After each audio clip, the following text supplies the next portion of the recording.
Hi, it's Stuart Sutton at RE/MAX 1. 221 Cloud Road is a 4-bedroom home in Hutto, Texas.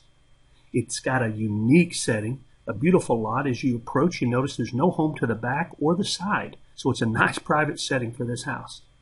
Beautiful landscape. This home owner takes tremendous pride in this home. Coveted front porch. You can put a swing or a bench. Spacious family as you enter. You notice the accented wall, very tastefully decorated, ceiling fan, and it is an open concept, so you're open to the kitchen and eating area, so guests and family can all be together.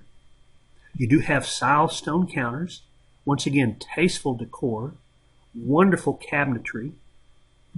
All appliances are not very old because the house is not very old. And an eat-in kitchen, a great place to start your day. The master is located downstairs. It is spacious. Notice the ceiling fan, the windows, a nice bright master suite, and spacious enough to put, as this owner has, even an exercise treadmill in here.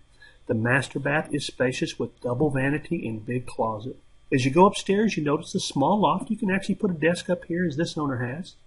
3 bedrooms upstairs, and these 3 bedrooms share a full bath. So it's a great place if you have kids. They're located upstairs. Master suite is downstairs. And you do have a spacious bath for the kids to share. This is a terrific place. Closed-in porch, and it is spacious. Adds a lot of living space and square footage to the house. As you wander out back, you do notice that patio, that flagstone patio, and all that yard space. It is completely fenced. Notice it is also guttered, and there is no home again to the side or back. 221 Cloud Road is a 4-bedroom home. It is well under $190,000. I'm Stuart Sutton at RE/MAX 1. Call, text, or email if I can help. And remember, you can see all homes in Hutto at realestatebystuart.com. Make it a powerful day.